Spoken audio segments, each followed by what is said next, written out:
Assalamualaikum warahmatullahi wabarakatuh. Halo teman-teman, kembali lagi ke channel YouTube aku, Novanita Sari.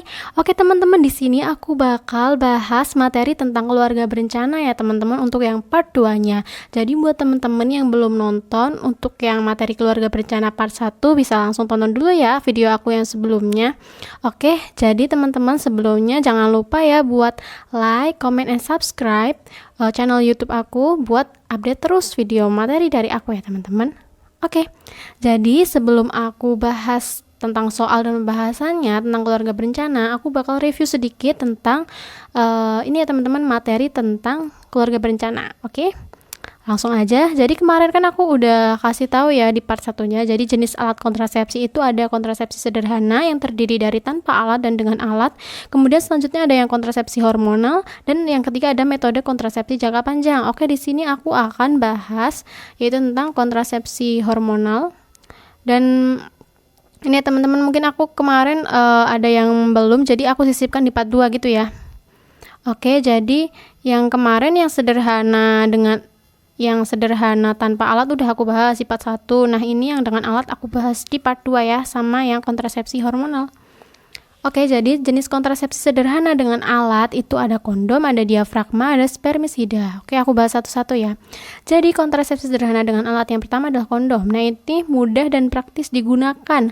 Untuk efektivitasnya dalam mencegah kehamilan meningkat setelah ditambahkan lubrikan spermisida di alat ini.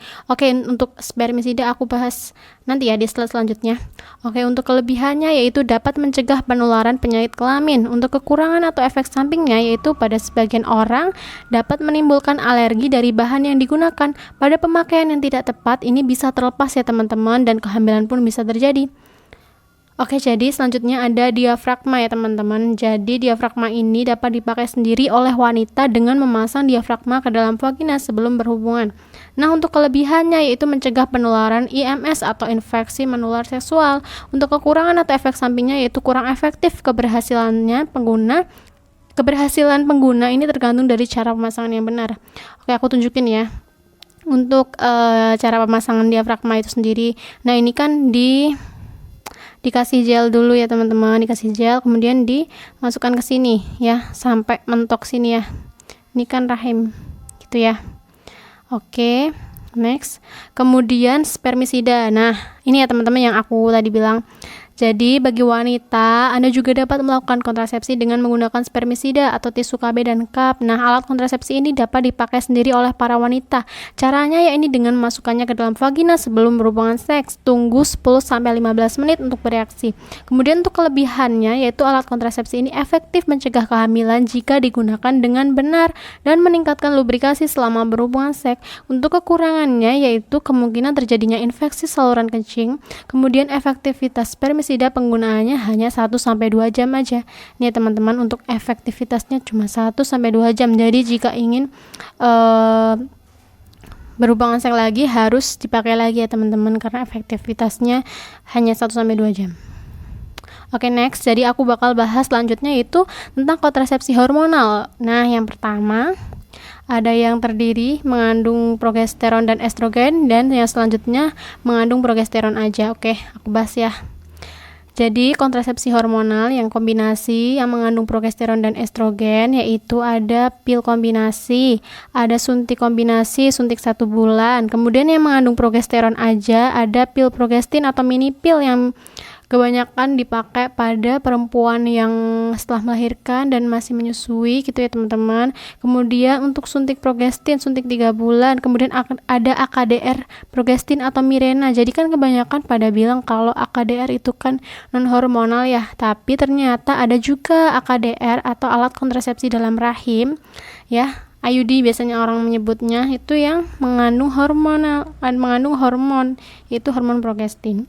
Oke, langsung aja ya aku bahas satu-satu, yaitu pil kombinasi mengandung progesteron estrogen ya. Cara kerjanya yaitu menekan ovulasi, mencegah implantasi dan mengentalkan lendir serviks, serta mengganggu pergerakan tuba sehingga mengganggu transportasi sperma.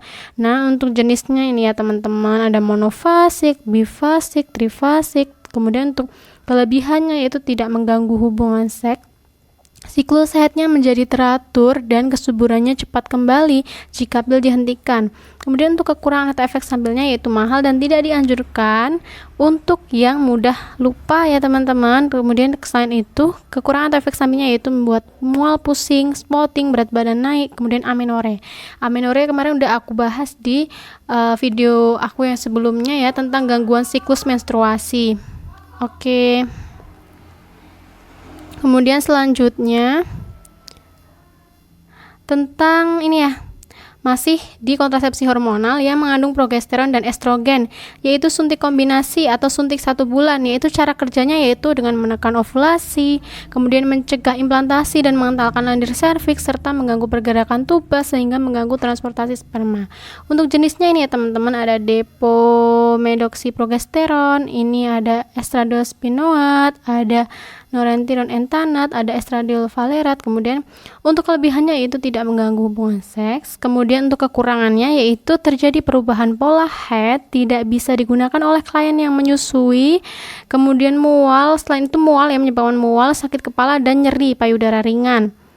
Oke, selanjutnya yaitu kontrasepsi hormonal yang hanya mengandung hormon progesteron aja. Ini ya teman-teman.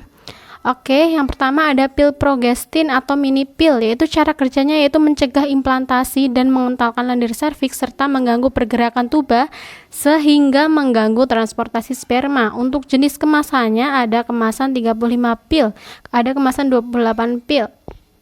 Apa bedanya? Sebenarnya sama sih, cuma yang 35 itu di 7 hari itu mengandung yang namanya pil placebo ya. Teman-teman yang masih bingung apa sih pil placebo itu? Pil placebo itu ketika mungkin seorang ibu minum pil. Nah, kemudian karena kebiasaan tiap hari minum pil ya, makanya dibuatlah pil placebo itu biar si ibu itu dalam 7 hari itu tuh tetap minum gitu loh, tidak kalau nanti sudah kembali minum lagi biar nggak gampang lupa lagi, intinya gitu. Oke. Jadi kemudian selanjutnya adalah kelebihannya, yaitu bisa dipakai klien menyusui dan dapat diberikan pada klien yang tidak bisa menggunakan pil kombinasi.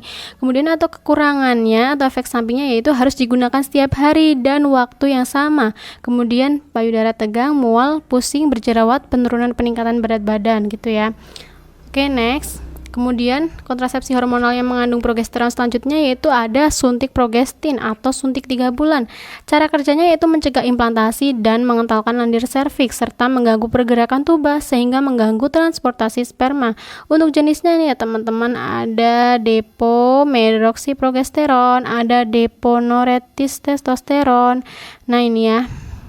Kemudian untuk kelebihannya yaitu bisa dipakai klien menyusui dan dapat diberikan pada klien yang tidak bisa menggunakan pil kombinasi. Kemudian untuk kekurangan atau efek sampingnya yaitu sering menyebabkan gangguan haid, peningkatan berat badan, kemudian pada penggunaan jangka panjang dapat menurunkan kepadatan tulang, kemudian untuk kesuburannya kembali melambat setelah suntikan dihentikan gitu ya teman-teman. Kemudian next yaitu AKDR atau progestin Mirena ya teman-teman. Nah ini berisi hormon levonorgestrel untuk mencegah implantasi, mencegah sperma bertemu dengan ovum dan menonaktifkan sperma. Untuk kelebihannya yaitu efektif dan jangka panjang 1 tahun, kemudian tidak mempengaruhi ASI, kemudian untuk kesuburannya cepat kembali, kemudian untuk kekurangan atau efek sampingnya yaitu resiko kehamilan ektopik tinggi, kemudian penggunaan jangka panjang menyebabkan amenore. Oke, langsung ke soal ya teman-teman. Jadi untuk materi KB yang selanjutnya yang seperti metode kontrasepsi jangka panjang yang belum sempat aku bahas, insya Allah bakal aku bahas di part 3 ya teman-teman. Jadi ini emang aku sengaja potong-potong biar nggak terlalu panjang gitu ya. Oke, langsung ke soalnya aja. Jadi soalnya yaitu seorang perempuan berusia 23 tahun P1A0 datang ke puskesmas ingin mengganti kontrasepsi barier ya teman-teman dengan kontrasepsi pil. Saat ini ibu sedang menstruasi hari ketiga. Hasil pemeriksaan tekanan darahnya yaitu 110/60. Menstruasinya hari ketiga ya teman-teman, tidak terdapat varises. Kapankah klien boleh memulai menggunakan alat kontrasepsi tersebut? Nah, ini ini penting banget ya. Nih, bakal aku bahas di sini. Jadi menurut Avandi tahun 2014 waktu mulai menggunakan kontrasepsi pil adalah sebagai berikut. Nih ya, di garis bawah ya teman-teman, setiap saat selagi haid untuk meyakinkan kalau perempuan tersebut tidak sedang hamil ya teman-teman. Kemudian hari pertama sampai hari ke-7 siklus haid. Boleh menggunakan pada hari ke-8, tetapi perlu menggunakan metode kontrasepsi lain, kondom misalnya. Mulai hari ke-8 sampai ke-14 tidak melakukan hubungan seks sampai telah menghabiskan paket pil tersebut. Atau tidak melakukan hubungan seks sampai telah menghabiskan paket pil tersebut ya teman-teman. Jadi kemudian untuk yang setelah melahirkan, yaitu setelah 6 bulan pemberian ASI eksklusif, kemudian setelah 3 bulan tidak menyusui, dan pasca keguguran segera atau dalam waktu 7 hari. Nah, bila berhenti menggunakan kontrasepsi injeksi dan ingin menggantikan dengan pil kombinasi, pil dapat segera diberikan tanpa perlu menunggu haid.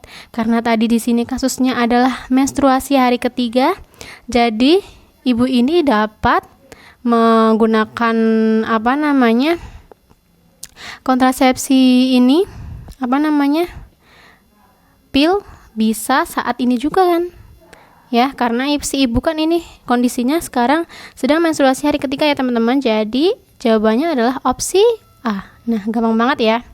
Jadi untuk kontrasepsi barier, mungkin buat teman-teman yang nggak tahu ya, kontrasepsi barier itu apa, itu kayak pakai kondom atau pakai diafragma gitu ya teman-teman ya.